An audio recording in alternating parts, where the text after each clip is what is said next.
voy a, siguiendo a más encima, ser el último que expone después de todo lo que han visto, pero voy a ir en una línea semejante a la de Sebastián, es una revisión más jurídica. En el poco tiempo que tuvimos es difícil hacerse cargo de todos los antecedentes comparados que existen, porque obviamente son muchos y bueno, es parte del trabajo que sin duda ustedes van a tener que hacer. Voy con un asunto introductorio y después con un punteo de los temas que me parecen más relevantes, interpretando la solicitud que se nos hizo. Lo primero es que, claro, que ustedes tienen un deber constitucional claro, que es reducir. Eso es lo que dice la Constitución y por lo tanto allí no hay donde perderse, digamos. La Constitución pidió directamente algo que es una tarea, yo creo, muy difícil para el Consejo que ustedes integran, porque aun cuando, claro, Sebastián decía que es un Consejo técnico que ve consideraciones políticas, donde yo diría que la pretensión de su creación apunta precisamente un poco a moderar la influencia de la política, se le entrega una tarea que yo creo que es fundamentalmente política, eh, particularmente lo que tiene que ver con la renta de los parlamentarios. Ya diré más de eso. Segundo, creo que las normas legales que hay en materia de remuneraciones quedan desplazadas en este punto. Es complejo, como decía Sebastián, pero creo que quedan desplazadas en todo lo que sea necesario para lograr que no se defraude el propósito constitucional perseguido, que es esta reducción de rentas. Si lo que ustedes hacen puede ser evadido o eludido a través de otro sistema, la verdad es que no tendría ningún sentido. Entonces, asumiendo que esto es un tema complejo desde el punto de vista de y los constitucionalistas podrán disfrutar mucho tiempo de analizar esta fórmula, creo que hay que entender, como digo, que aquí efectivamente se le está entregando, se está de alguna manera quitándole competencia a la ley para resolver este punto y entregándosele a esta comisión permanente que va a existir después, pero en el corto plazo se le está entregando a ustedes tarea en la que hay que ser cuidadoso, pero yo creo que tiene que asumirse pese a lo fuerte que suena, en todo lo que sea necesario, insisto, para que no se defraude el propósito que se está persiguiendo.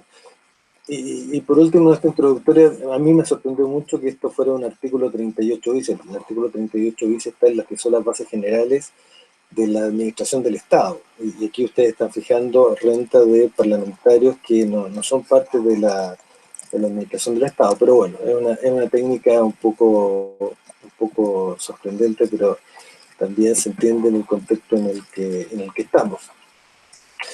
Bueno, un punto preliminar antes de entrar a revisar es que creo que, dada la dificultad y la importancia de esta tarea, yo creo que ustedes deberían procurar tener el máximo de transparencia y de participación en este proceso. Me imagino que lo que se está haciendo ahora va en esa línea, pero ojalá hubiera algún periodo de audiencia pública que permitiera escuchar opiniones de distintos actores, además de los estudios técnicos que ustedes puedan proveerse, pero que si los centros de estudios probablemente querrán intervenir, y también organizaciones de la sociedad civil. Creo que dado el clima en el que estamos, sería muy bienvenido que también ustedes abrieran un espacio de esa naturaleza, aunque no está dentro de lo que menciona la Constitución, y es cierto que es un plazo muy acotado, pero creo que debieran abrir algún periodo corto, por último, en esa instancia.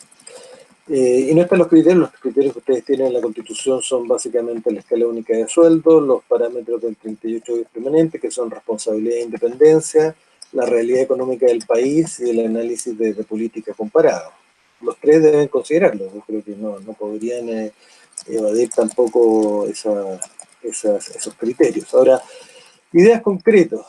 Primero, respecto al régimen político, yo creo que no es un tema tan relevante.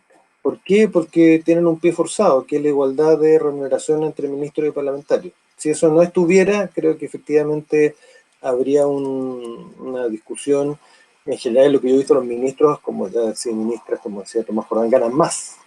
Y parece lógico porque la responsabilidad individual que tienen, también lo mencionaba Sebastián, es muy fuerte. Pero el punto es que no es una discusión que ustedes puedan tener, de forma tal que En eso ambas remuneraciones están sencillamente ancladas. Ahora, si uno mira el texto constitucional, yo diría que eh, hay una posibilidad de diferenciar los cargos políticos de aquellos cargos que corresponden más bien a cargos de la administración pública, tendría como una estructura permanente de largo plazo que está encargada de perseguir el interés general y aplicar políticas públicas más que definirla, que además es el espacio en el que ustedes se mueven. Esos son los servicios públicos que están sujetos a la alta dirección pública. Eh, ¿Por qué me parece importante eso? Y si uno hace la división, bueno, está el presidente, presidenta, los parlamentarios y parlamentarias, intendentes y gobernadores, que después serán gobernadores regionales y delegadas presidenciales, y ministros, ministras y subsecretarios, subsecretarias. Ese mundo es un mundo básicamente político. Y además, eh, o las personas que acceden a esos cargos han ido a una elección popular voluntariamente, han hecho todo un trabajo para aquello, o ser ministros, subsecretarios o delegados presidenciales son parte de la cúpula más cercana al ejercicio de las autoridades políticas. Diferente, yo diría, del mundo del 32 número 10, que son los otros cargos de exclusiva confianza, donde están los cargos del sistema de alta dirección pública. O sea, que hacía este matiz de que el Tribunal Constitucional ha dicho que está bien, pero lo que dice el legislador orgánico constitucional, y eso no ha sido modificado, es que son cargos de exclusiva confianza. Es cierto que la exclusividad está mediatizada, moderada, en lo que es el acceso a la función. ¿Por qué? Porque el presidente de la República, como bien saben ustedes, debe elegir en los casos de ADP, de la lista, perdón, de personas que ustedes fijen. Por lo tanto hay una exclusividad ahí reducida, pero no se ha modificado la etiqueta que está en el artículo 49 de la Ley de Bases Generales de la Administración del Estado. Esa es una definición que ustedes van a tener que hacer y que es importante, pero la verdad es que una opción es la que dice Sebastián, decir, esos cargos están fuera. Otra opción es decir, bueno, están dentro, y ustedes simplemente tendrían que, creo que legítimamente podrían hacerse cargo de una diferenciación. ¿Por qué? Porque evidentemente los cargos del 32 número 10, más bien estamos pensando en general lo que tiene que ver con los cargos directivos de primer nivel jerárquico, incluidos los que no están en el sistema de dirección pública. Por cierto, hay ninguna distinción que hacer al respecto. Estamos buscando gestores expertos, y ahí tenemos que mirar mucho más al mercado, porque estamos buscando personas que podrían estar en el mercado, que no podemos tener una diferencia muy fuerte entre el director del hospital público más sofisticado y el director de una clínica privada sofisticada. Uno puede hacer un castigo de vocación al servicio público, pero si lo hace muy fuertemente, lo que vamos a terminar haciendo es perjudicar, obviamente, la mejor gestión pública. Esto creo que hace una diferencia, pero si no lo logramos, la verdad es que el propósito de la ADP se frustra. Una alternativa es sacarlos, como planteaba Sebastián, pero yo no sé si lo haría. Creo que ahí la etiqueta de exclusiva de confianza sigue estando, y además la ADP no ataca, a mi juicio, el corazón de la exclusiva de confianza. ¿Por qué? Porque el presidente puede declarar desierto el concurso, y porque siempre puede pedir la remoción en el cargo. Como sea, en cualquiera de los dos puntos, lo importante es garantizar que va a haber una renta razonable para atraer a buenos gestores de estos servicios públicos. Sé que ha subido el periodo de la alta dirección pública. Estuve en la cuenta, perdón, en la reunión del Consejo Consultivo la semana pasada que hizo el presidente del Consejo, pero 3 años promedio, que estemos recién pasando los 3 años promedio, los cargos de ADP de primer nivel jerárquico sigue siendo muy insuficiente para tener servicios públicos que prestan atención permanente a las personas. Sigue siendo insuficiente para tener servicios públicos de calidad. Ningún servicio público puede funcionar realmente así. Por tanto, yo creo que aquí hay una ventana de oportunidad interesante en hacer la distinción entre lo que son los cargos de la administración pública, que están en el 32 número 10 de exclusiva confianza, que están liderando servicios públicos versus los cargos de naturaleza más política, donde yo creo que hay que tener una reflexión distinta, que es menos cómoda para ustedes probablemente, porque bueno, en el fondo, y dentro de estos cargos, asegurar la responsabilidad e independencia, ese es el punto central, digamos, pero el resto la verdad es que son a mi juicio conceptos muy determinados donde uno podría, por ejemplo, lo han planteado las personas que me han antecedido la palabra en una relación, particularmente lo dijo Alfredo Julián, con el ingreso promedio. Es muy atractivo eso porque efectivamente nos diría cuál es el nivel de desigualdad que estamos dispuestos a tolerar como sociedad, cuál es la diferencia entre ese ingreso y lo que gana un parlamentario, un ministro de Estado, pero eso es una decisión bastante política. Ahora, es un parámetro que ustedes van a tener que considerar probablemente porque está la realidad económica del país y eso es parte de aquello. Ahora, en esta decisión que es tan política, creo que, tratándose de los parlamentarios, allí el derecho comparado, la política comparada, sí ofrece un punto de inicio en la medida que uno estudie bien cuáles son las rentas que están recibiendo los parlamentarios para comparar situaciones homólogas, pero no creo que sea el criterio decisivo, pero es un criterio que van a tener que considerar al menos. Y no creo que sea tan decisivo porque al final el gran problema es que al haber esta asimilación obligada entre ministros y parlamentarios, o ministras y parlamentarias, en el fondo no puede desmejorarse la renta respecto de lo que va a ganar un ministro que es, o ministra, probablemente el que tiene una responsabilidad, como se dijo, personal más fuerte y también muchas veces una necesidad de una expertise también más amplia. Así que en ese sentido yo creo que los parlamentarios tienen tienen asegurado un nivel de renta que les va a garantizar esa responsabilidad, esa independencia. Eh, por otro lado, también hay que considerar que el Parlamento tiene, si uno pensar en el costo alternativo, costos muy diferentes.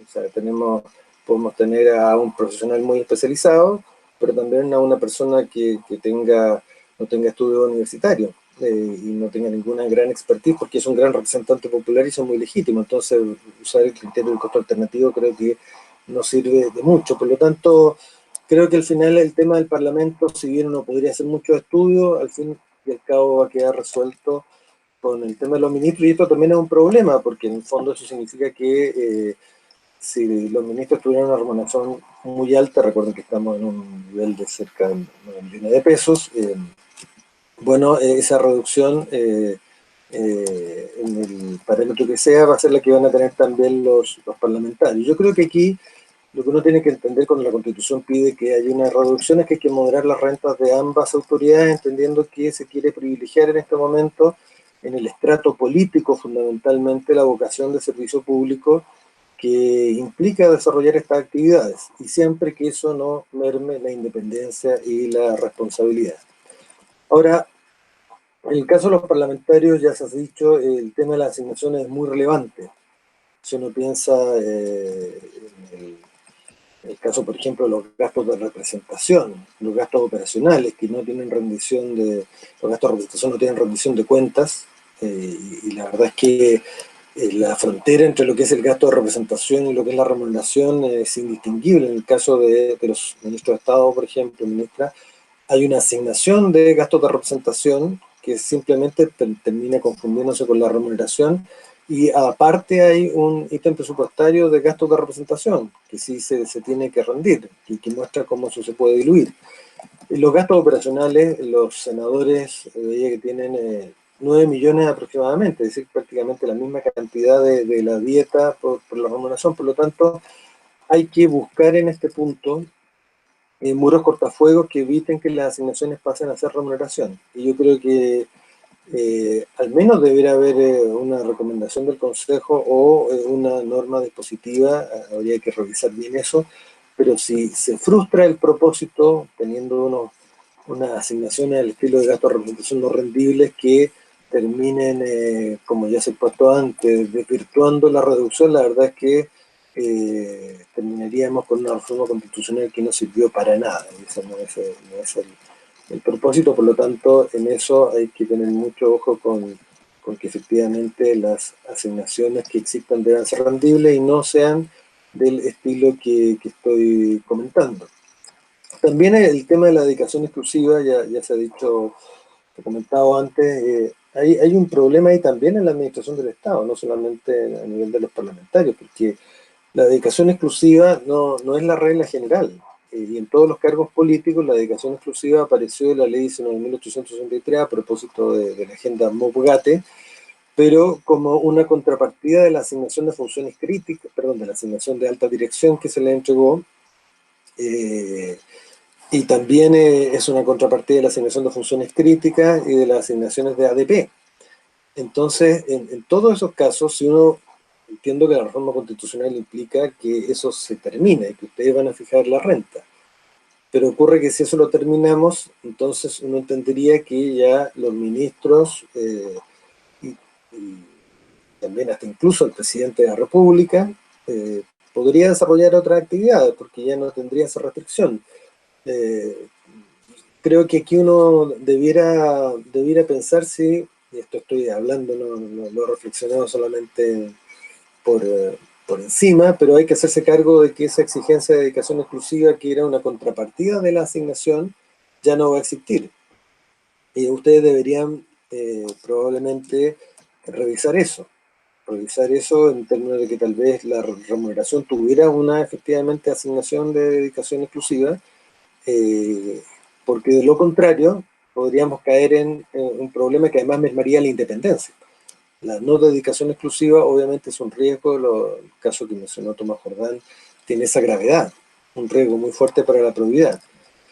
Y lo mismo con los límites a directorios, por ejemplo, que también quiero legislado ahí, ese tipo de cuestiones, en el fondo hay que revisarlas bien para evitar que se frustre, no digo que necesariamente den origen todas a alguna decisión, pero hay que revisarlas con cuidado para que no haya un problema. Y en la independencia, que mencionaron particularmente Alfredo y Tomás, si no me equivoco, tal vez uno debiera pensar en un componente de la remuneración que se pagara una vez que las personas dejen el cargo siempre y cuando no realicen actividades profesionales, porque no tenemos una compensación de un periodo de enfriamiento como existe en otros sistemas que evite la puerta giratoria.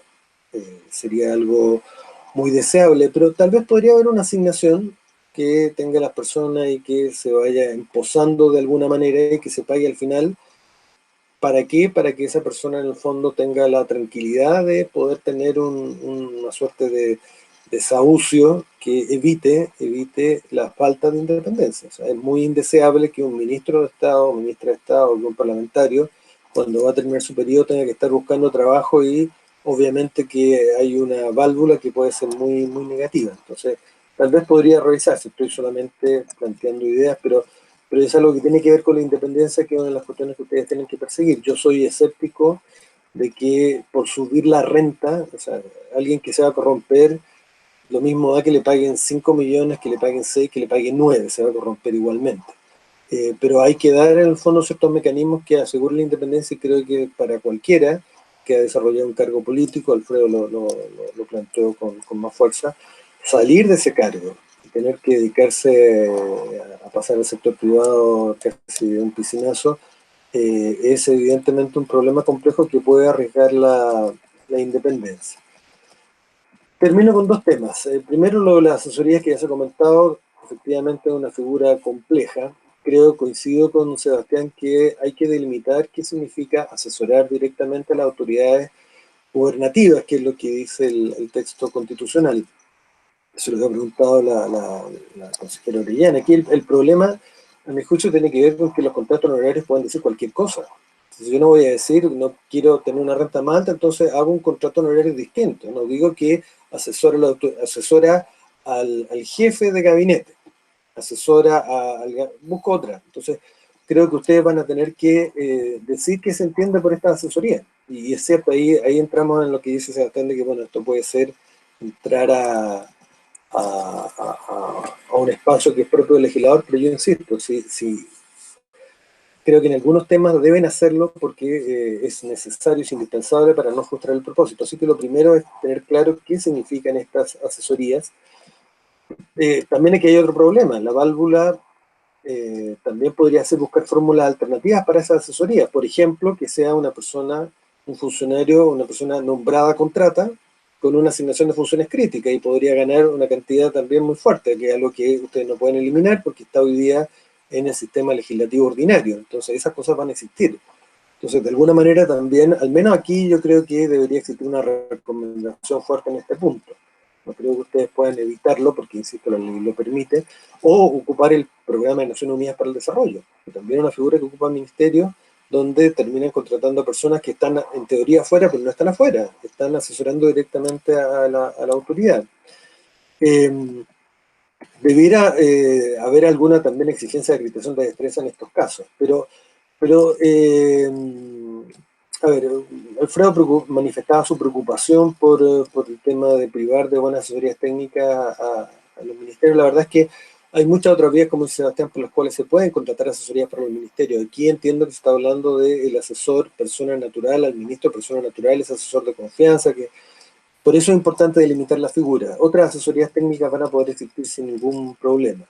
Y como la Constitución además dice autoridades gubernativas, tal vez aquí hay que hacer el distingo gobierno y administración. Gubernativa, en mi juicio, son las autoridades más bien de carácter político, las del 32 número 10, creo que particularmente las que están sometidas al sistema de dirección pública, uno podría entender que son más bien parte de, no del gobierno, sino de la administración del Estado, que es lo que no está bien diseñado en nuestro sistema constitucional, pero que hay creo suficiente traza legal para entenderlo así, también base constitucional.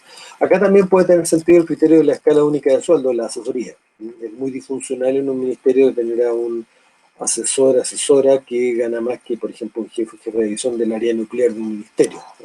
Como que se destruye un poco el equilibrio. Y lo último, para no alargarme, ojo, y no lo he conversado acá, pero creo que es mi deber decirlo también, aquí puede producirse un problema de conflicto de interés entre el presidente del Consejo y la fijación de rentas de cargo de exclusiva confianza, salvo que siguiéramos la tesis que plantea Sebastián, es decir, perdón, incluso siguiendo la tesis de Sebastián, porque es un cargo de exclusiva confianza. Entonces aquí hay dos alternativas. Alguien podría decir, bueno, el presidente del Consejo, que además es director del Servicio Civil, que es un cargo de exclusiva confianza, tiene un mandato constitucional que no puede evadir por ser el Consejo, pero por otro lado también hay un conflicto de interés en el punto en que está fijándose su propia remuneración. Probablemente ahí el punto sí, el presidente tiene o no que abstenerse. Yo creo que es un tema que también es importante en ese acápite específico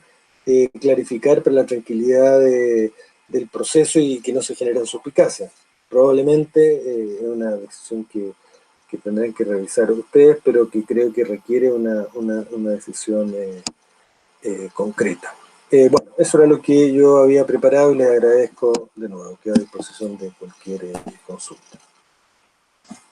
Muchas gracias, Enrique, por tu presentación. Consejeros, ¿alguna pregunta de clarificación para Enrique Rajevich? Si no es así, pasamos a preguntas abiertas de discusión para todos nuestros invitados y darnos una condición de borde de 20-30 minutos más para no abusar del tiempo de nuestros invitados que generosamente han querido estar en esta sesión con nosotros. Consejeros, por favor.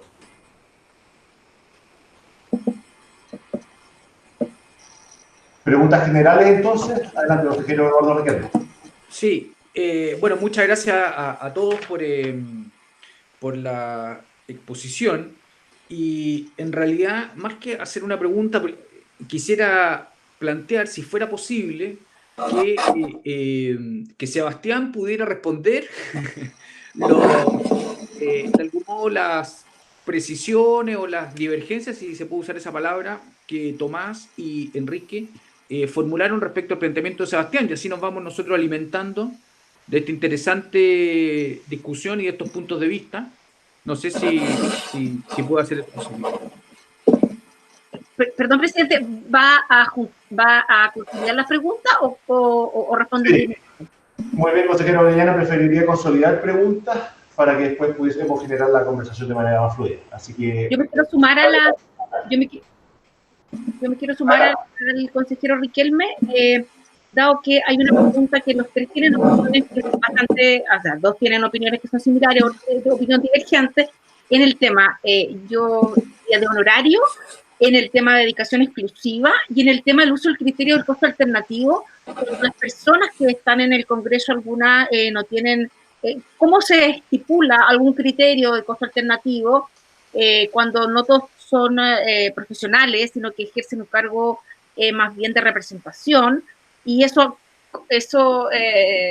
solo irse por el tema del costo alternativo es un tema complejo, digamos, más cuando uno tiene que hacer una reducción de una dieta parlamentaria, y todos han hablado de tanto el ingreso mínimo como el ingreso promedio, y lo vamos a ver desde el punto de vista también económico y desde esa área, pero también algunos criterios sobre esa materia, porque cuando eso está en el ambiente, genera como ciertas realidades que son predestinadas a hablar que es mucho o es poco.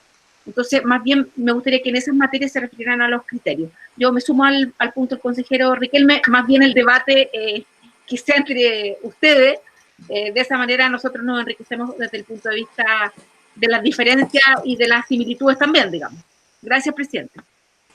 Gracias, consejera Orellana. Consejera Horst, consejero Arzúa, ¿alguna otra pregunta general? Sí, yo tengo... Te gané, Eduardo. Yo tengo unas preguntas y un comentario. A ver, yo la verdad que yo no...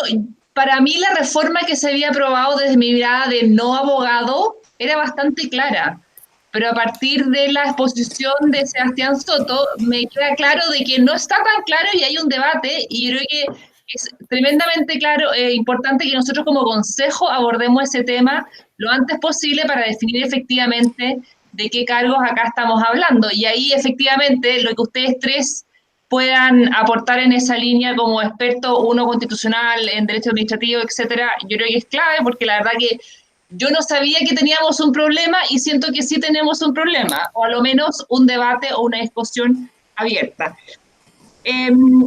Respecto a un punto que planteó, creo que fue Tomás Jordán en su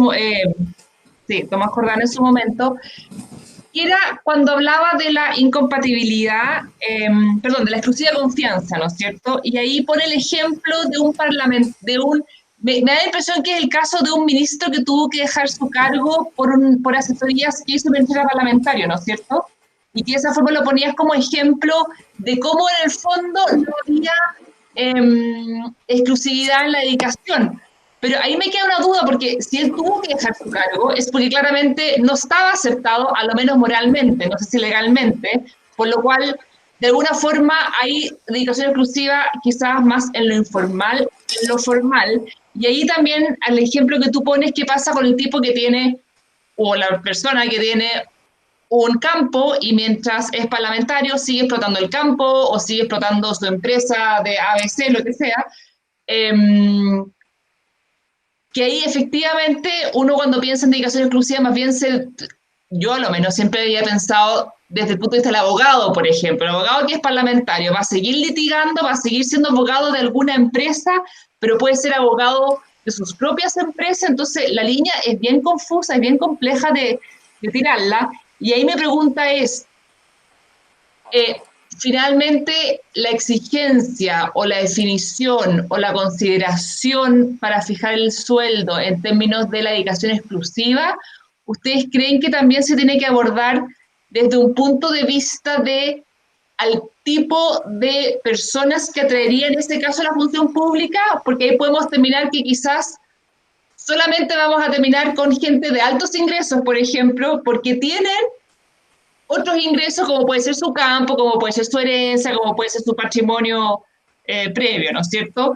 Y puede ser que terminemos con un congreso, con políticos o con autoridades altas o solo gente de mucha plata, o solo gente de muy bajos ingresos que no tiene un costo alternativo alto y por lo cual se dedican al parlamento. Entonces, ¿cómo ven ustedes esa discusión y esa tensión que se genera? Eso. Gracias, consejera Horst. Consejero Eduardo Arzúa. Bueno, gracias a los tres, porque creo que las presentaciones han sido muy cuestionadoras también del mandato, ¿eh? Yo como los otros consejeros, uno cuando lee el texto lo interpreta restrictivamente. Yo creo que ustedes lo que han hecho también es ayudarnos a configurar y a entender la complejidad del mandato. Y ahí yo recojo y interpreto bien la sugerencia de prudencia y la sugerencia también de poder ir más allá y hacer recomendaciones. Y creo que ese espacio entre la prudencia y las recomendaciones nos deja una tarea que en un mes esto es bien difícil de abordar. Y sobre eso, y aprovechando y ahí valiéndome de su generosidad, hacerle algunas consultas. Y consultas que son generales, pero que yo creo que nos pueden servir a nosotros como consejo, consejero, para poder abordar el encargo. ¿Cuál es el tratamiento cuando a uno legalmente se le sugieren distintos criterios? ¿Yo puedo omitirme de esos criterios? ¿Tengo que referirme a ellos? Porque la escala única es un criterio. La política comparada y la situación económica del país es otro criterio. Yo supondría, dado que un mandato constitucional y uno obediente de aquello, referirse y usarlos todos ellos. ¿Qué es lo que ustedes están sugiriendo cuando plantean prudencia o cuando nos dicen que el tema puede ser complejo, la situación económica y otras variables, versus hacer recomendaciones o lo que Tomás plantea?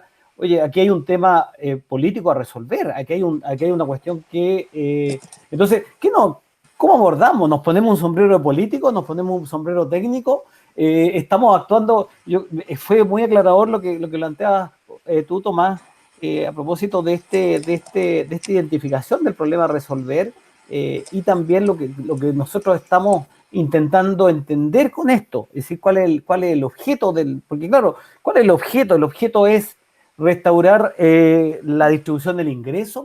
Ahí me quedan dudas a propósito de cómo interpretamos eso y cómo concluimos en una respuesta que no es solo sea un porcentaje, que yo creo que ustedes, la virtud, y agradezco esto, nos pone a pensar más allá de un porcentaje y nos instala un rol más público, un rol más en la política pública, que, como decía Enrique, sí, a mí me preocupa, porque claro, este órgano no lo queríamos dejar un poco para que propusiera y se aislara de aquellas cosas, pero nos invitan hoy día a actuar y a pensar en política pública y a ponernos un sombrero tal vez más político.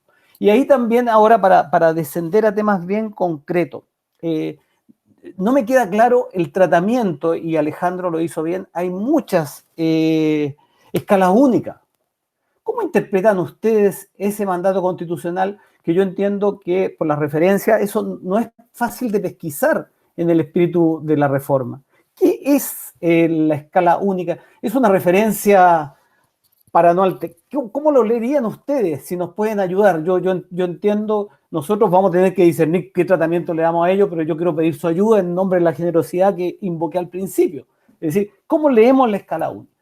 Después hay una cuestión que a mí, y voy a tal vez manifestar una preferencia, a mí no me suena mal el tema de retribuir por participación en sesiones, sea de comisiones, sea la que hay. En el modelo actual de la relación entre los dos, remuneraciones, renta, salario, parece que eso no fuera viable.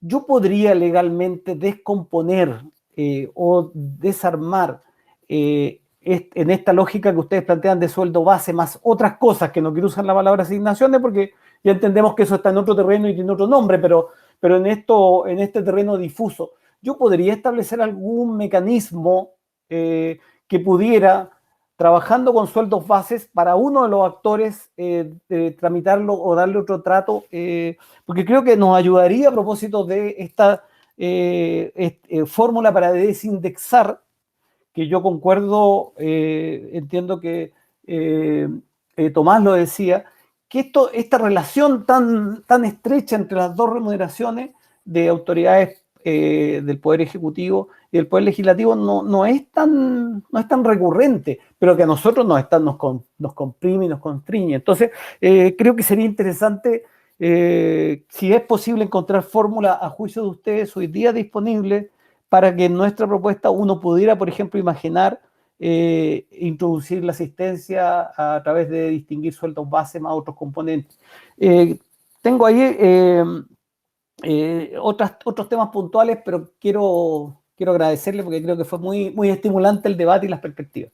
Ahí me quedo. Gracias. Bueno, son muchas preguntas, pero quien quisiera comenzar al menos con alguna de ellas, Sebastián, Enrique o Tomás, adelante, por favor. ¿Parto yo? Adelante, Sebastián. Ya. Bueno, muchas gracias por las preguntas, por los comentarios. Yo creo que este es un tema tremendamente desafiante, no solo para ustedes, sino también para nosotros que lo hemos estudiado en pocos días, pero jurídicamente va a ser, yo ya pienso, va a ser un caso de texto para la enseñanza del derecho, porque, y aquí el primer punto, porque esto de que la reforma constitucional tenga una aplicación directa, saltándose las leyes, es teóricamente perfecto, no cabe ninguna duda que la Constitución es norma jurídica y hay supremacía constitucional.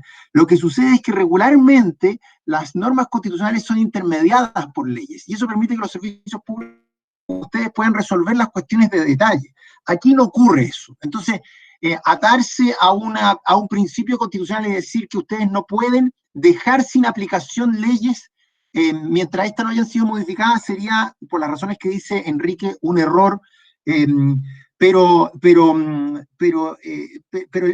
con eso solo quiero mostrar que el desafío es mayúsculo. Yo lo que recomendaría para partir es que ustedes tomen una decisión respecto a qué leyes el día de mañana dejan de tener aplicación por esta norma constitucional, porque son muchas, pueden ser muchas o pueden ser pocas, pero ustedes deben tomar esa decisión.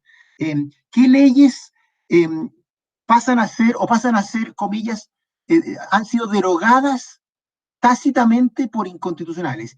Esa es una definición típicamente de un tribunal, esa es una definición jurisdiccional, es decir, si nosotros estuviéramos discutiendo hace 30 años, a mí me atacarían los juristas por decir una cosa como esa, pero en los años y épocas del neoconstitucionalismo y épocas en donde la Constitución, bueno, en fin, no entremos en eso, ustedes tienen que tomar esa decisión. ¿Qué ley directamente ha dejado de ser aplicada? Y esa es una primera frontera que tienen, creo yo, que tomar. Ahora entremos a los detalles, o más bien a las discrepancias. Yo mantengo mi punto y en esto discrepo con Enrique en cuanto a que el mandato para ustedes es fijar remuneraciones de autoridades de confianza exclusiva del presidente de la República. Y yo creo, y así y hay una sentencia del Tribunal Constitucional que en ese sentido lo dice, que los cargos ADP no son de exclusiva confianza. No obstante, la ley lo diga. Sí, en eso tiene razón, Enrique, la ley lo dice y hay muchas leyes que dicen que son cargos de exclusiva confianza, pero en la conceptualización directa de la Constitución yo puedo sostener que no son cargos de exclusiva confianza y por eso los cargos electos por ADP mantienen el régimen general. Y a esto quiero agregar un argumento también jurídico, que es la historia de la ley. Si usted lee lo que se debatió principalmente en la Comisión de Constitución del Senado, recuerdo una intervención muy clara del senador Buenchumilla. Lo que él dice es, queremos aplicar esta ley al mundo político. ¿Qué es el mundo político? En el lenguaje tradicional, creo que no son los jefes de servicio, no es el gerente público que ustedes designan o con los que ustedes trabajan regularmente. Esa es mi posición, la mantengo y obviamente jurídicamente discutible. Segundo, la discusión sobre dedicación exclusiva y no dedicación exclusiva, yo estoy con el planteamiento de la consejera Horst y con la pregunta que hizo también el consejero Riquelme a Tomás. En cuanto a que el caso del diputado Insulza no me parece que sea un caso que pueda construir derecho, porque es un caso excepcional, es un caso que a mí no nos ayuda a construir una regla. Pero lo que yo sí digo es que nosotros tenemos que distinguir cuando se hacen las comparaciones entre esa dedicación exclusiva por dedicación al cargo, por ejercicio de la función, con la dedicación exclusiva de la renta.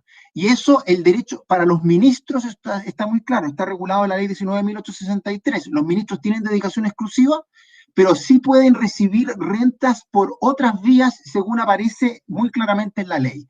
En el caso de los parlamentarios, la dedicación exclusiva, a mi juicio, es fáctica. Es fáctica. Es menos jurídica por diversas razones, pero es fáctica. Y eso entonces permite que la comparación también sea en alguna medida considerando aquello que es fáctico. 3. La consejera Orellana y en general Alfredo y otros también han planteado qué tanta flexibilidad tienen ustedes para innovar en cuestiones como la que planteaba Enrique, la cláusula de desahucio, o esta disminución por inasistencia. A mí me parece que es interesante, sobre todo esta última, siempre y cuando se mantenga el criterio de que las remuneraciones son iguales entre parlamentarios y ministros, o son equivalentes. Es decir, si ustedes pueden o no pueden fijar una regla de reducción de dieta, a mí me parece igual que caminan por una frontera difusa. Pero jurídicamente yo hoy día, sin haberlo pensado mucho más, podría poner ficha a una interpretación como esa, ¿no? Es lo que digo por el momento. 4, un punto a lo que dice Enrique, que la reforma constitucional, o al menos hasta mi entendimiento, no obliga a la reducción de dietas o remuneraciones. Yo no veo en el articulado, el mandato es a fijar las remuneraciones, no a reducir. Y yo sé que hay un mandato político y un mandato jurídico, pero al menos en lo jurídico, que es lo que estoy opinando, es a fijar, no necesariamente a reducir. 5, los honorarios que planteaba la consejera Orellana y que todos hemos conversado. Claro, yo inicialmente quizás con mucho entusiasmo dije que era muy difícil para ustedes hacer aplicable una norma constitucional como esa. Lo que dice Enrique tiene un punto, también Tomás en ese sentido también hace un punto en cuanto a que quizás lo que tienen que hacer ustedes es definirlo con más claridad. En principio, la lectura completamente ajena a mí me ha llevado a decir que es muy difícil ejercer una atribución como esa, cumplir un mandato como ese. Pero Enrique ha dado algunas luces y quizás en la medida que ustedes lo especifiquen pueden generar estándares. Ahora, todavía en lo jurídico yo no me termino por persuadir, pero creo que por ahí hay un camino más razonable. Y para terminar, ¿qué se hace? Pregunta el consejero Abarzúa, cuando se proponen diversos criterios. Lo bueno de eso es que usted tiene una amplia gama de criterios que no son únicos, que son en el fondo textura abierta, que usted debe balancear, debe ponderar. Al menos yo les sugeriría que ustedes den explicaciones respecto de todos esos criterios, pero no necesariamente tiene que ser uno al cual usted se ata como institución, sino que varios.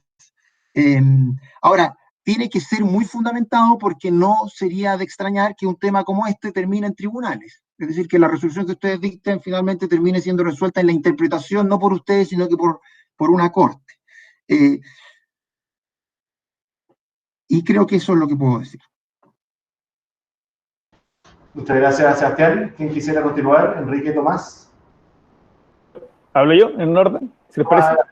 Dale. Perdón, presidente, pero antes de que pase la palabra a Tomás, que Sebastián dijo un tema que no es menor y que nosotros estamos esperando que salga promulgada la ley, justamente por eso, y esta es una de las primeras sesiones que tenemos adelantando nuestro trabajo, que dijo que la reforma, el mandato es de fijar, no de reducir. Por lo tanto, esa es una claridad que nosotros vamos a tener después que salga promulgada, pero no quiero que quedemos con esa percepción, digamos. Eso, solo eso, presidente, gracias. Gracias, consejero Orellana. Tomás, adelante. Muchas gracias. Muchas gracias, presidente. Me refiero a eso último, parto por lo que señalaba la consejera. El inciso 3 del transitorio dice: el Consejo de Alta Dirección Pública reducirá la última remuneración percibida por la autoridad ya mencionada en el porcentaje que su estudio lo justifique. Me parece que ahí está el mandato claro de la Constitución hacia dónde tiene que ir la evaluación que ustedes tienen que hacer. No sé si lee Sebastián otra cosa en algún otro articulado, pero creo que... No, solo para decir que yo discrepo de esa interpretación, pero no lo puedo decir después. Lo pensaba que en eso estaba.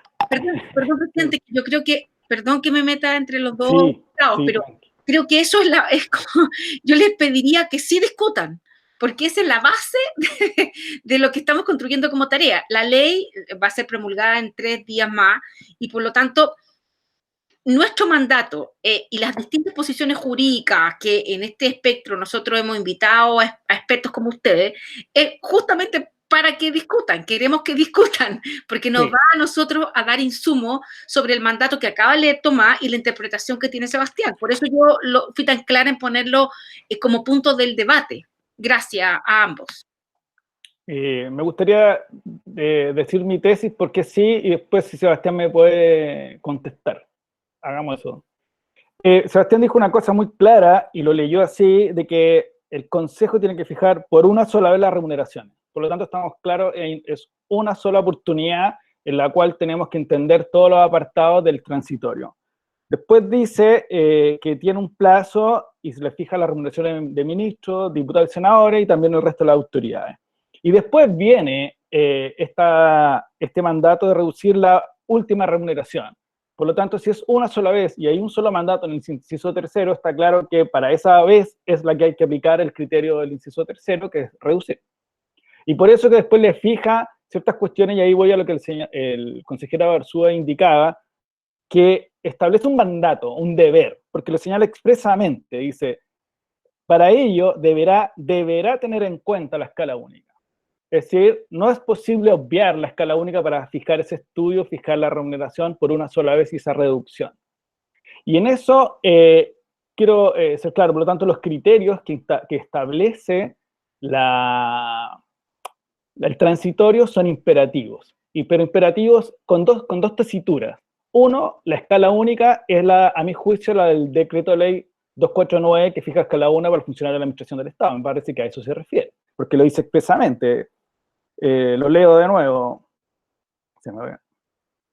Dice escala única de la administración del Estado, por lo tanto tenemos que buscar cuál es esa escala única, que es el decreto de ley 249. Sobre eso sostenemos, y si nosotros miramos las remuneraciones de los ministros, se sostiene en ese decreto. Esa es la norma. Dos, lo que hace es una tesitura distinta porque abre o permite ponderar, y eso Sebastián concuerda 100%, sobre el análisis comparado y la condición económica, porque como eso es un criterio apreciativo por parte del Consejo, no es una norma expresa y como es el decreto de ley 249. Por lo tanto, hay dos formas, reduzco, hay un mandato imperativo, hay un deber, una cuestión muy clara sobre cuál, que es la escala única, y en el otro permite cierta flexibilidad en cuanto a los criterios que adopte el Consejo respecto a la toma de decisión, y por lo tanto dice tener especial consideración el análisis comparado y también la realidad económica del país. Eso me parece que es lo que yo pienso sobre ese mandato de reducción. No sé, Sebastián, tú lees otra cosa a lo mejor. No sé, presidente, si respondo ahora o quizás Enrique, no sé. Sí, no, está muy bien, esto le da dinamismo a la conversación, así que adelante nomás, Sebastián, y después damos paso a Enrique si quisiera comentar algo, por favor. Ya, no, muy brevemente para plantear los puntos de desacuerdo y de coincidencia con Tomás. Yo estoy de acuerdo con Tomás en la ponderación que debe hacerse de todos los factores, es decir, la escala única, la realidad económica del país, el análisis de política comparada y los parámetros establecidos en el artículo 38 bis, que son estos otros que yo señalé al inicio de mi exposición. Y todo eso entra en criterios de ponderación que deben tener ustedes. Yo lo que he dicho es que yo no entiendo muy bien, y sigo sin entenderlo, qué significa tener en cuenta la escala única de sueldos de la administración del Estado. Eso, pero por lo tanto queda abierto, y yo estoy seguro podemos discutirlo largamente, pero probablemente los profesores de Derecho Administrativo al menos tienen más conocimiento que yo en esa materia. Eso es las coincidencias, creo que en eso no tenemos mayor discrepancia.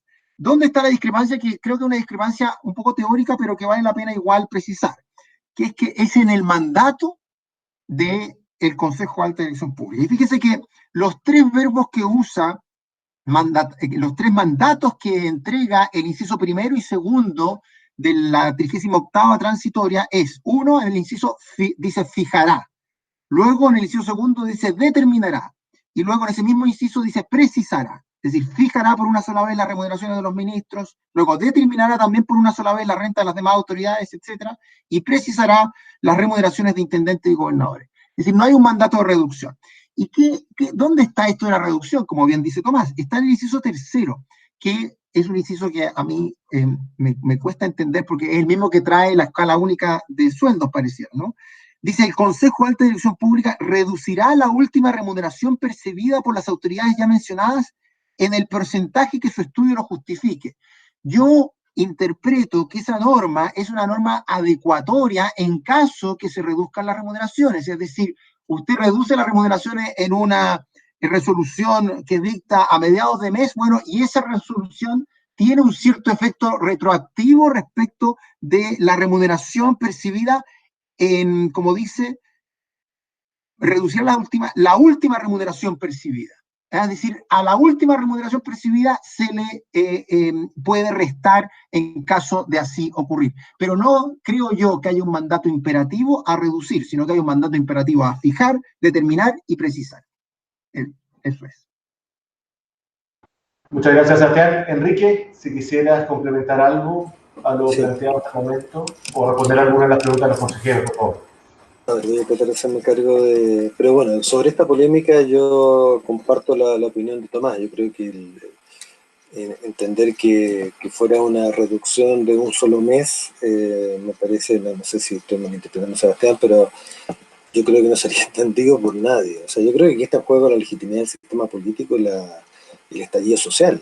O sea, pretender que esto es simplemente una reducción de un mes, si uno ve, y asumo no he leído la tramitación parlamentaria y ustedes tendrán que hacerlo, pero desde la opinión como ciudadano que tengo, creo que sería una burla que no hubiera una reducción, porque era lo que estaba en la idea inicial y uno lee el inciso y creo que la lectura natural es entender que la comisión permanente no tiene ninguna necesidad de reducir porque no está ese verbo, pero para esta determinación transitoria que va a tener una duración temporal, lo que yo leo es que precisamente hay una reducción. Y creo que sería muy difícil explicar, serían esas explicaciones largas que uno solamente escucha las primeras 3 palabras y el resto creo que difícilmente va a ser asimilado, pero además creo que más allá de no quiero ser o pisar el populismo en esto, pero creo que realmente lo que estaba en la discusión sustantiva de esa reforma, no era otra cosa. En un contexto de que además es evidente que las remuneraciones, particularmente las de los parlamentarios, son las altas y en fin, bueno, pero con eso, como digo, entendiendo la distinción que hace Sebastián, pero creo que la lectura del artículo transitorio en bloque a mí me hace entender que tiene que haber una reducción y creo que sería muy, muy complicado entender para la ciudadanía algo diferente, pero insisto, asumo que es un tema debatible, porque es solamente mi impresión. Respecto a la escala única de sueldo, es verdad, como dice Sebastián, es extraño entender qué hace la escala única de sueldo, porque si partimos con la escala y es esa la escala única de sueldo, las otras escalas son distintas. La que tiene el nombre escala única de sueldos, otra es que haya otras escalas de sueldo, pero no hay que confundirse, la escala única de sueldo es como dice Tomás, la del DL 249, ahora nos sirve poco porque todas las autoridades que están ahí están sometidas a esa escala, entonces al final del día terminamos en que parece que nos hicieron un chiste de mal gusto. ¿Cómo lo podemos entender? Bueno, tal vez uno podría entenderlo en la lógica de que como son distintas autoridades, debiera atenderse a una proporción parecida a la diferenciación que tienen hoy día en la escala única de sueldos, porque no todos ganan lo mismo. Entonces la reducción tal vez, uno podría decir, tiene que ser diferente con los criterios de diferenciación que existen hoy día, que el ministro o ministra de Bienes Nacionales no gana lo mismo que el ministro o ministra de Hacienda. Estoy ensayando o no gana lo mismo un subsecretario o subsecretaria con ministro. Entonces, que eso está en la escala única de sueldo, yo creo que son criterios que deberían asimilarse.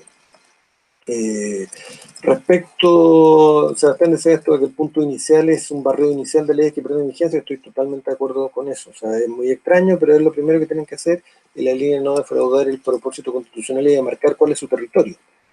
Saber cuál es la competencia que tienen y asumir que efectivamente hay ciertas leyes que dicen ciertas cosas que hoy día pierden sentido, pierden vigencia más bien, y por lo tanto ustedes tienen que sustituir esos contenidos, si no podríamos quedar en situaciones anómalas. Por ejemplo, el tema de la dedicación exclusiva, cuando Sebastián dice, bueno, salen las asignaciones, pero queda la dedicación exclusiva que menciona en la 19863, una manera de entenderlo, razonable, pero hay que decirlo. Hay que hacer esa clarificación.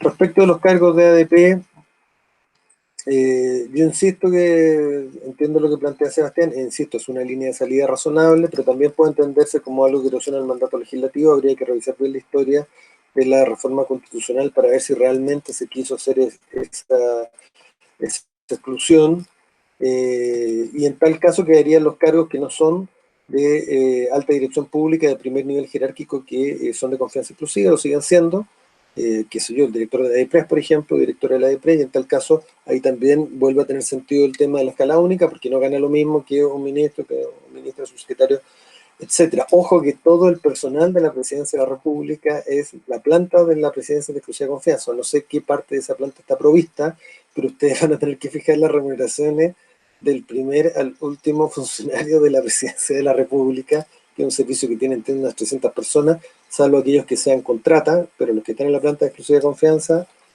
van a tener que estar elegidos por ustedes.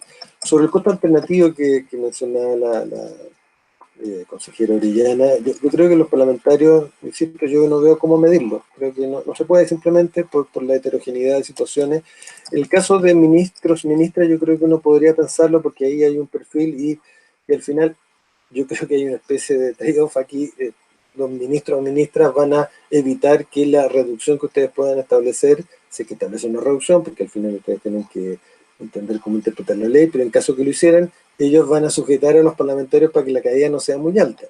Porque si uno lo pensara en los puros parlamentarios, uno podría pensar en una reducción mucho mayor, digamos. Y yo creo que, ojo en eso, entiendo el planteamiento de la consejera Hortz, y es un planteamiento efectivamente político, y esa es la complejidad del tema. Es decir, cuánto de atractivo, qué persona no estaría en la posibilidad de captura, pero qué sé yo, honestamente yo creo que si uno le pagara la mitad, como se planteó en algún momento, y esta es una opinión totalmente subjetiva mía, a los parlamentarios, creo que seguiría siendo un cargo atractivo para el gran grueso de la población. Las personas que no quisieran ser parlamentarios o ministros en ese contexto, claro que lo habrían, personas que ganan mucho más, pero aquí hay un punto de decisión discrecional del tipo de sociedad, y bueno, eso es lo malo de que lo vean ustedes, porque ustedes no son parlamentarios, pero lamentablemente están aquí. Y señores y señores, les toca tomar esa definición, y tienen la competencia para hacerlo. Y en el fondo, en eso tiene mucho sentido, y no puedo entenderlo de otra manera, que se diga que el Consejo tiene que tener en consideración la realidad económica del país, porque ahí está ese punto. La realidad económica del país es donde uno tiene que pensar cuánto es razonable en la comparación de ingresos que ganen ministros y parlamentarios, o ministras y parlamentarios, y ahí, insisto, probablemente los primeros y primeras moderarán la baja. Respecto, por último, de la idea de la multa, que yo también coincido, como Sebastián, es una idea atractiva, pero el problema ahí es ver cómo hacerlo, porque la remuneración tiene que ser idéntica. Entonces, si hay una multa para los parlamentarios, ¿cómo hay una multa también? Salvo que uno tendría que la dedicación exclusiva es una exigencia, pero el problema es que, claro, si se define que el cargo de ministro o ministra se entiende que es de dedicación exclusiva, igual que los jefes de servicio, se mantiene esa parte de la 19863, excluyendo la asignación que justificó esa calificación, porque ese era el juego de esa ley, por eso pero es una idea razonable. Parece raro que hubiera solamente una multa, más asumiendo que la dedicación exclusiva no es, en el caso de los parlamentarios, una exigencia constitucional. Entonces, como no es una exigencia constitucional, por mucho que sea fáctica, en el fondo no lo veo tan fácil. Yo creo que es una idea que debieran trabajar para que flotara. Y por último, bueno, aquí la ponderación de los distintos criterios es efectivamente la tarea que tienen ustedes. Lo que plantea el consejero Barzúa es que lo que ustedes no pueden hacer es no tener en cuenta los criterios. Ahora, el peso que le entreguen a los criterios es la decisión clave. La norma permanente dice que la comisión tiene que tomar acuerdos fundados en antecedentes técnicos y públicos, fundados. Se fundarán en antecedentes técnicos. Ustedes lo que tienen que tomar es una decisión que tendrá que ser una decisión fundada y ustedes tendrán que expresar con toda claridad y transparencia, y por eso les decía que además yo creo que el procedimiento debería tener también esas características, cuáles son las razones que los inclinan a tomar las distintas decisiones, centrándose en el primer periodo, en los primeros 30 días en el tema de los parlamentarios y parlamentarias, que va a ser lo más complicado, y después darse un tiempo más amplio para las otras distinciones, pero allí no hay una regla matemática. Ustedes tienen un espacio de discrecionalidad, en el mejor sentido de la palabra, para darle más peso a uno u a otro, para convencerse, para tener disidencia, pero ahí precisamente el objetivo de plantear un subtérmino es dar discrecionalidad, y la discrecionalidad en el fondo genera una indeterminación donde ustedes tienen que tomar la mejor decisión. Lo importante es que sea fundada y que se haga cargo de los antecedentes, y si hay algún antecedente que ustedes creen que no debería ser considerado por alguna razón, es totalmente legítimo. Lo importante es que lo expresen y digan por qué le dan menos peso que a otros. Eso. Gracias. Muchas gracias, Enrique. Yo quisiera terminar con una pregunta de detalle para todos, que puede parecer trivial, pero que va a ser importante al día 30, ¿no? El inciso tercero del artículo transitorio establece que esta reducción deberá operar sobre la última remuneración percibida. ¿Bien? Eso hace sentido, o parece simple en el caso de los parlamentarios, pero en el caso del resto de la administración del Estado, recordemos que hay fluctuaciones, ¿no?, respecto de la percepción de esa remuneración, fundamentalmente por la asignación de modernización u otra. Por lo tanto, eso, sumado a la complejidad que plantea, entre otros, Sebastián, respecto de la distinción de qué es en las remuneraciones de la Administración Central del Estado, remuneración propiamente tal versus asignaciones. Resulta evidente para ustedes que el criterio debería ser mensualizar las remuneraciones percibidas y no apegarnos estrictamente al texto que señala la última remuneración percibida. Sí, no sé si quién quisiera contestar esa pregunta. Sebastián, después la consejera Orellana tiene... ¿No? Muy bien, Sebastián.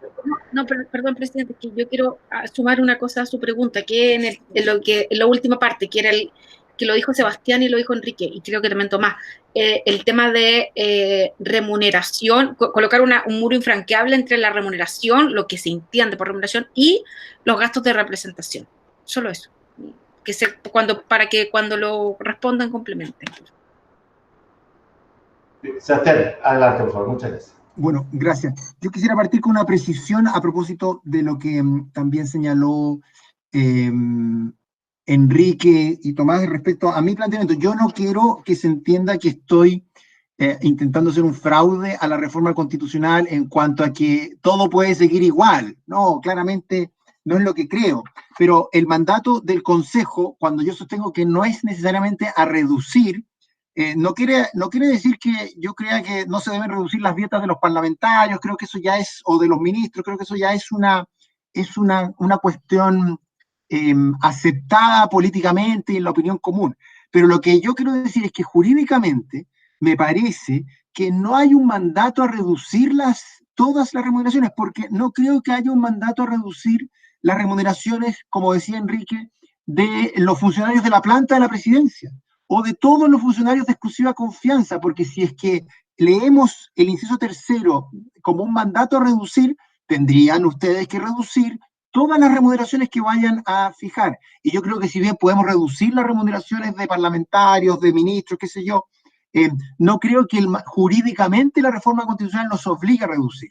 ¿Ah? Entonces, eso es una distinción que hago simplemente para que no se entienda que yo como que sostengo que no hay que hacer nada. No. Yo sostengo que ustedes tienen mucho que hacer, pero no necesariamente en todos los casos que se deben pronunciar, reducir. A propósito de su pregunta, presidente, ¿cómo es que entonces se puede interpretar ese inciso tercero? Yo lo interpreto como esa norma de adecuación que permite, no es que sea reducir en un mes, sino que permite que la reducción usted la aplica a partir del primer día del mes y de ahí hacia adelante. Y por eso es que yo así leo esto de la última remuneración percibida. por las autoridades ya mencionadas, que son todas, también el último funcionario de planta de la presidencia también.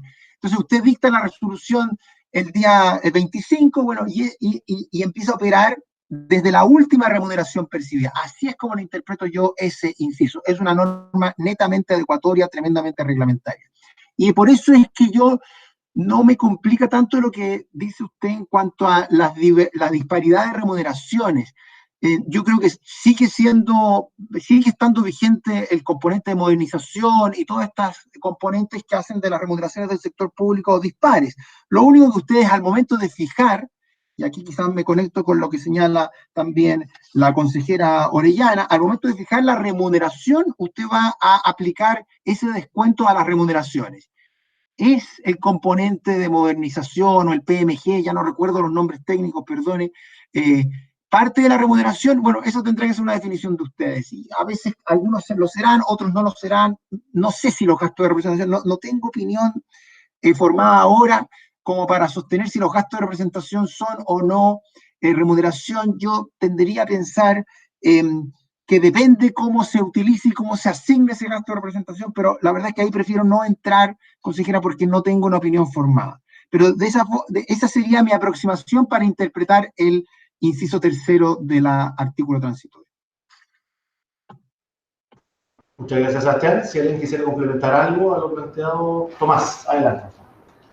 Presidente, muchas gracias. Sí, yo creo que ahí Sebastián, al pasar, pone en la conversación un tema que hay que diferenciar, porque el transitorio habla de autoridades y el 38 bis permanente habla de funcionarios de exclusiva confianza y asesores de autoridades gubernativas.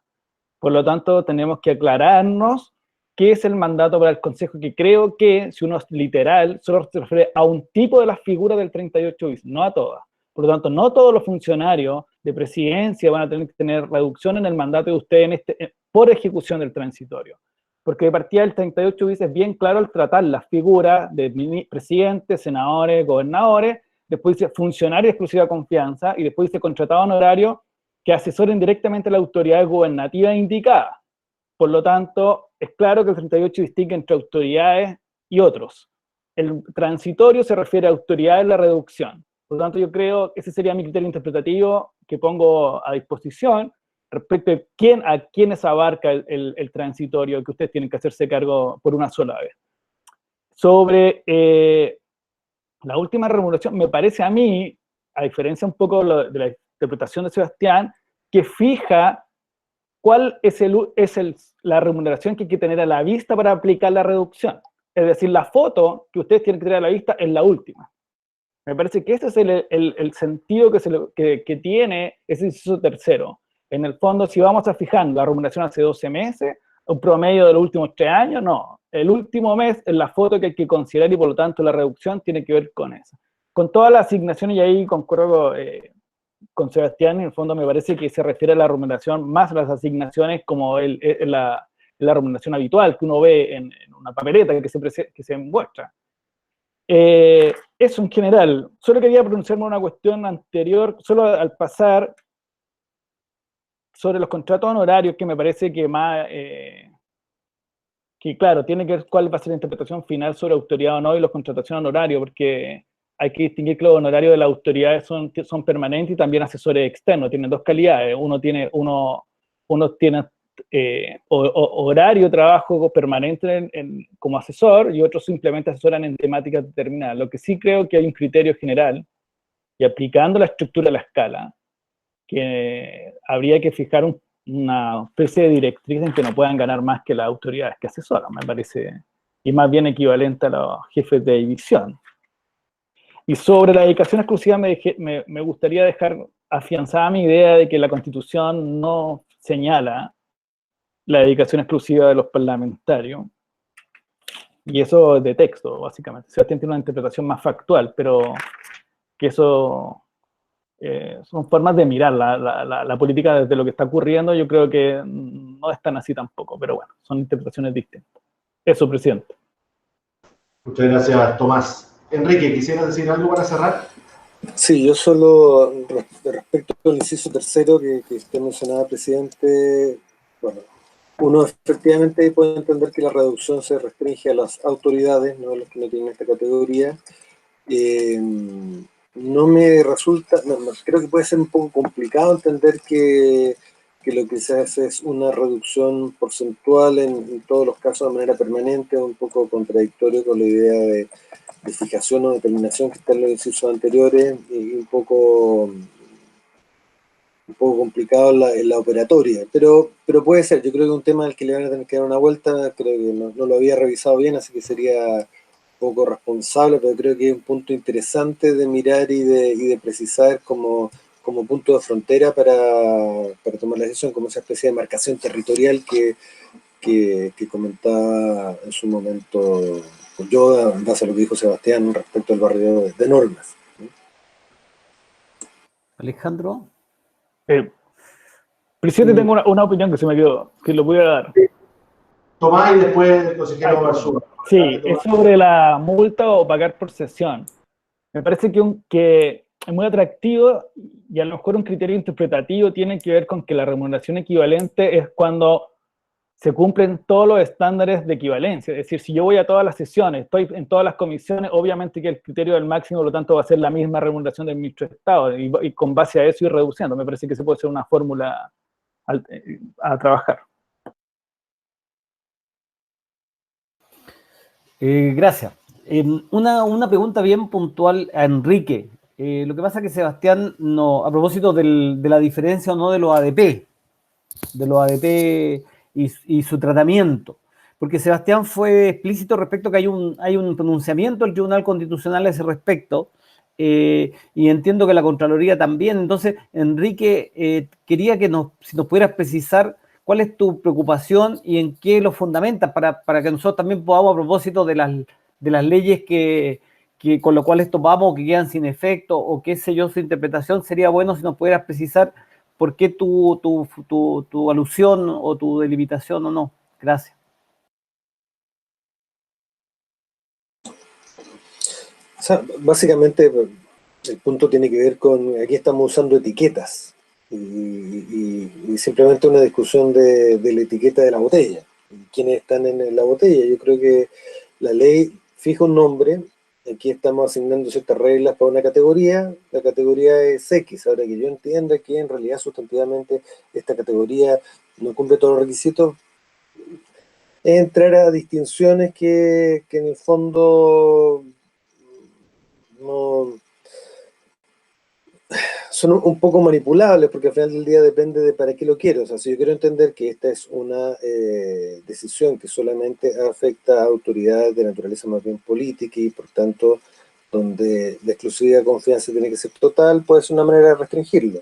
No, yo creo que hay que mirarlo desde una perspectiva de sentido completo de la reforma. Yo no me he estudiado todo ¿cómo se llama?, la historia de la reforma constitucional para poder dar una opinión más fundada.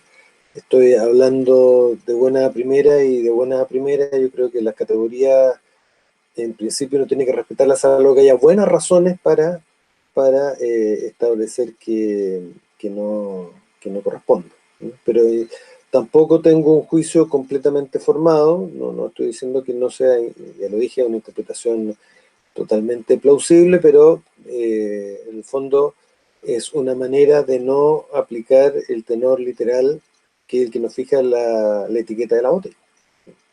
Eso. Gracias. Presidente, Sí, consejera Orellana. sí, a mí me gustaría que tanto Tomás como Sebastián, porque Enrique ya se refirió al punto de cuando alguien plantea, porque en el caso de los ministros y jefes de servicio, el costo alternativo es bastante claro si se coloca como un indicador o parte de los criterios. Me gustaría que como lo han nombrado en varias oportunidades en sus distintas intervenciones, cómo miran o cómo establecen un criterio alternativo en torno a los parlamentarios, dado que ya lo hemos hablado, que es muy difícil, que es una tarea en sí misma la que tenemos de objetivar ese criterio, porque tenemos una diversidad que es representante también de lo que la ciudadanía, pero gente que tiene distintas, abogados, médicos, algunos, ninguna profesión. O sea, ¿cómo uno objetiviza un criterio en torno a lo que ya hemos visto, tanto como se ha propuesto, dieta o sesiones o temas de multas por salida. Me gustaría que me pudieran dar la opinión tanto Tomás como Sebastián. Gracias, presidente.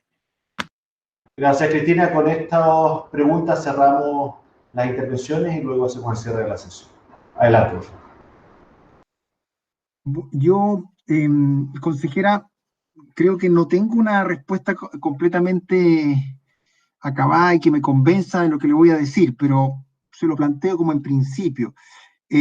Como yo estoy de acuerdo con lo que dice usted y lo que ya señaló Enrique, que es muy difícil construir para parlamentarios, y estoy seguro que cuando nos pongamos a ver otras autoridades, también nos va a ocurrir con otras autoridades, criterios de costo alternativo.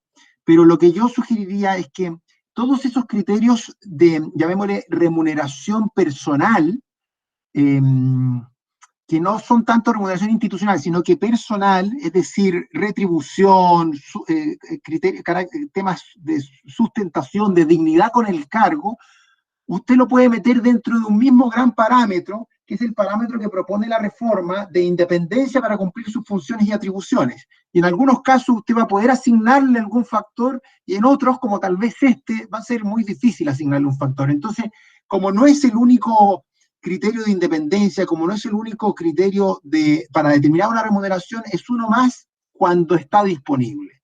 En los otros casos, al menos que ahora a mí se me ocurre, veo difícil construirlo. Eso es lo que me atrevo a decirle. Gracias, Sebastián. Bien. Tomás, ¿quisieras complementar algo? Sí, creo que es difícil y concuerdo con Sebastián sobre la independencia como criterio rector de la formulación. Lo que no me queda claro, y por eso es el costo alternativo de lo que deja de ganar no siendo parlamentario, el costo alternativo de dedicarse a la labor parlamentaria, o el costo alternativo de los riesgos a que se expone por la labor parlamentaria con relación, por ejemplo, a la cooptación privada. Consejera, si me pudiera... Yo creo que los tres que no mencionaste, porque acabas de identificar de manera muy clara tres criterios que uno los tiene a la vista, o cualquier persona que, si uno hace esta discusión, para tranquilidad del consejero Rasgevich, lo tenemos en 30 días, vamos a escuchar a bastantes personas, digamos, de distintos ámbitos, pero en lo que muy bien planteas, Tomás, es en esos tres criterios. Gracias por lo de consejero. Porque en el fondo son los principios rectores del criterio de independencia, pero que además van entrelazados, pero además tienen que objetivizarse, que ya es una tarea difícil, pero por eso me gustaría la opinión, y si después la puede ampliar, yo sé que, presidente, tenemos poco tiempo, pero si la puede ampliar Sebastián o Enrique también, porque es lo que nos va a enriquecer a nosotros el debate interno que tenemos con posterioridad en el Consejo. Gracias. Sí, solo decir, porque de verdad no tengo una fórmula, solo incorporaría que estos elementos tendría que haber una fórmula que equilibre, en este caso, por la coyuntura, realidad del país e independencia. Ahí se fragua la fórmula, creo yo.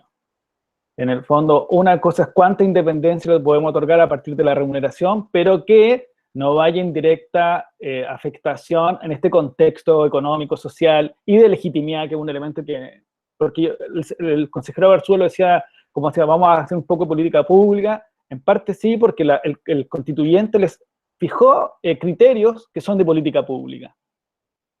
Entonces, el criterio técnico, yo diría que es un criterio técnico-político, no político estrictamente, pero cuando uno diseña política pública, fija el elemento político, fija el elemento ciudadano, fija el elemento de realidad, fija el elemento, en este caso, elementos particulares como de independencia. Y sobre eso, dice,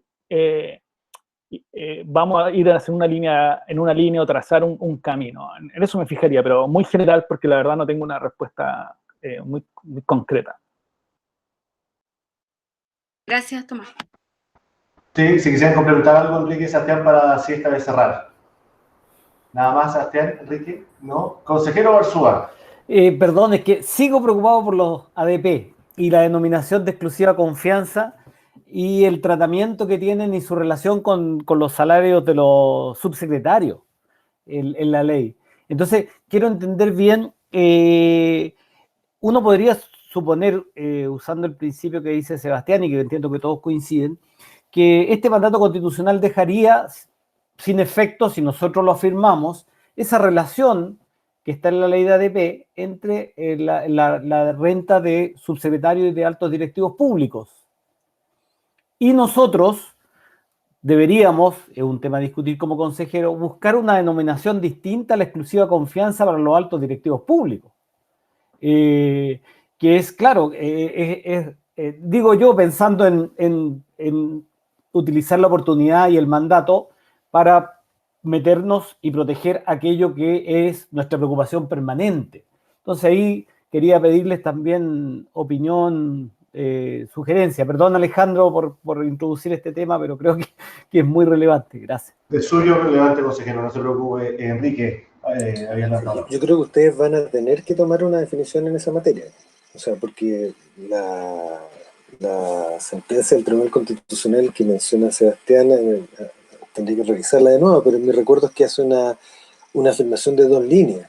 Entonces, claro, entender que por esas 2 líneas la calificación del artículo 49 de la Ley de Bases Generales de la Administración del Estado quedó fuera, sencillamente no sería adecuado. Yo creo que hay que hacer una fundamentación y en todo caso los 2 caminos están abiertos. El camino 1, entender que no son de exclusiva confianza, no le pueden, o sea, ustedes podrían inventar un nombre, pero creo que hay que ser muy cuidadoso.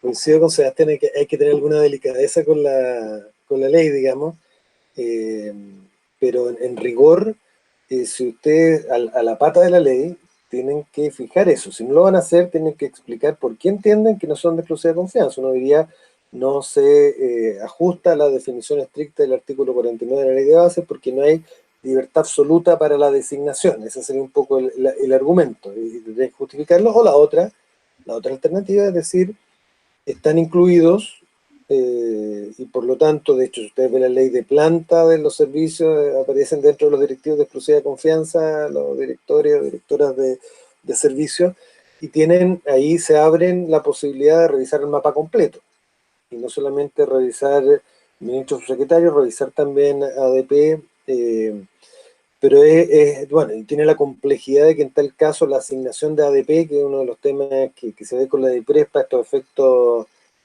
habría que ver si sigue existiendo, no sé, tiene complejidad sin duda, pero en estricto rigor, si ustedes toman la opción, entre comillas, de no meter al mundo la ADP, van a tener que fundamentarlo, y es un camino factible. Si en cambio estiman que deben hacerlo, bueno, tendrán entonces que generar la fijación de remuneraciones, en este caso no serían autoridades de todo también ese universo, y creo que podrían tener también ahí criterios distintos, porque dice que hay un mundo, en ese sentido, yo viendo atrás, creo que lamentablemente en el caso de los ministros, ministras, está contaminada la discusión por los parlamentarios, parlamentarias, y ahí no.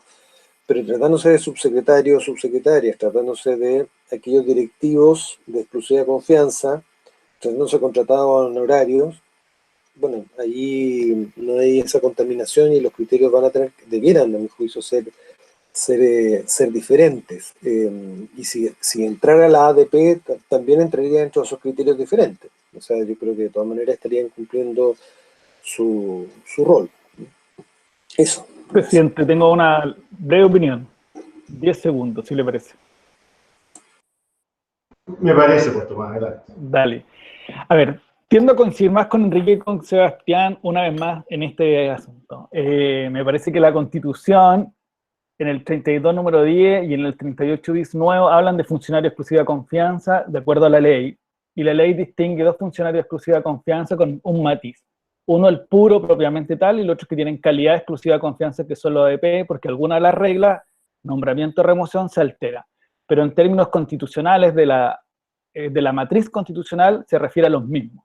Es decir, si nosotros tuviéramos que decir dónde está la matriz constitucional del funcionario en calidad de exclusiva confianza ADP, nace del 32.10 y por lo tanto el 38 bis nuevo también se hace referencia a ello. Me parece que ¿por qué? Porque la administración del Estado, como es una y es centralizada, tiene que tener una matriz en la Constitución, en una norma que habilite al legislador a haberlos regulado. Si nosotros seguimos el criterio estricto de Sebastián, que también es una interpretación plausible, me parece que es interesante lo que él dice, sacaríamos de la matriz constitucional a los ADP y no tendrían estructura o no tendrían agarre en la administración centralizada del Estado. Por eso que me parece que el criterio que utiliza Enrique es más coherente con el sistema normativo constitucional y legal.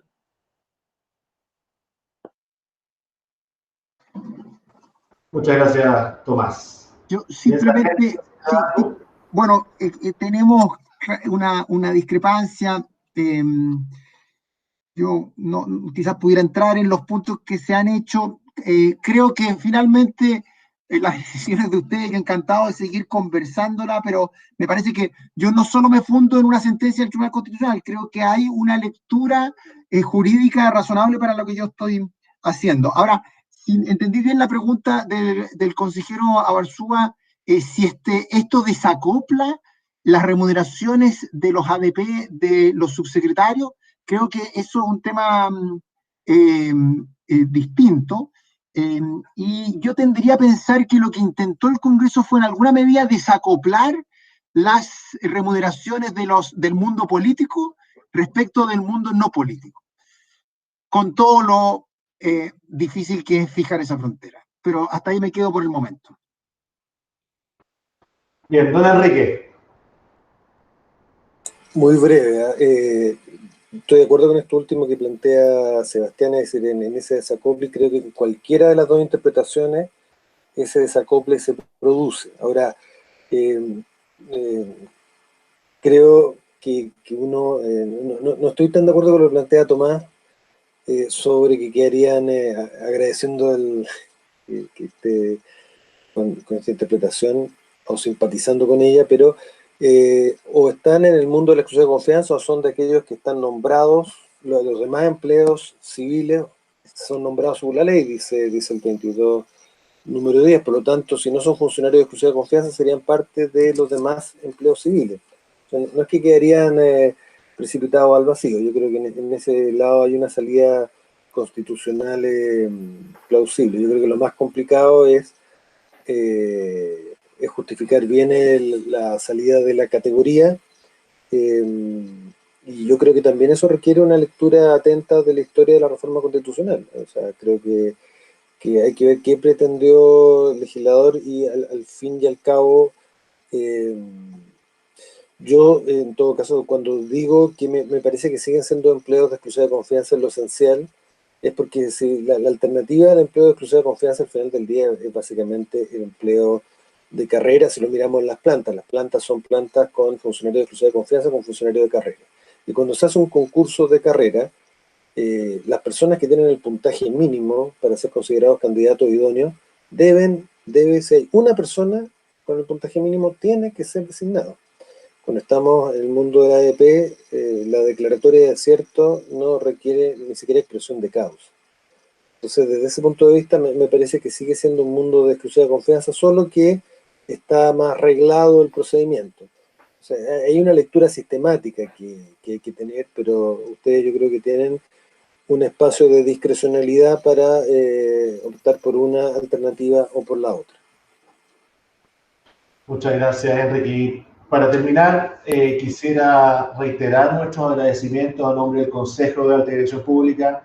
Han transcurrido prácticamente 3 horas de sesión, donde hemos debatido, conversado, analizado las distintas aristas técnicas, políticas, jurídicas de esta reforma constitucional. Precisamente hemos decidido como Consejo de Alta Dirección Pública partir con ustedes para que nos ayuden a comprender los alcances, el foco, las limitaciones del mandato constitucional que nos entrega esta reforma. Ha quedado de manifiesto la complejidad de la tarea y las decisiones que debe tomar al respecto el Consejo de Alta Dirección Pública. Por eso reiteramos nuestros agradecimientos y también señalar que, tal como varios de ustedes han planteado, hemos querido partir de una manera abierta en una sesión de estas características.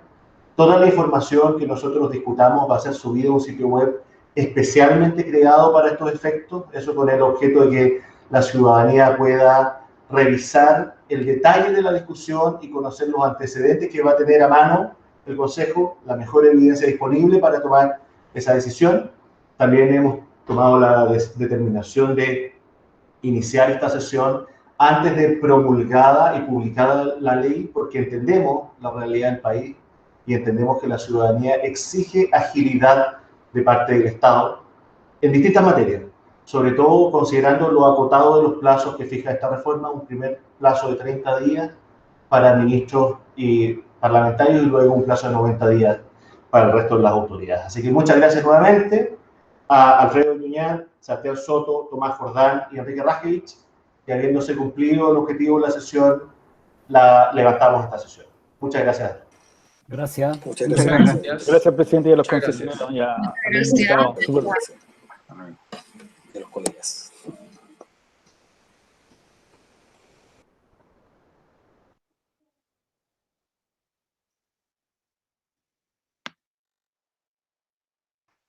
Pasamos a la siguiente parte de la sesión, los consejeros, por favor.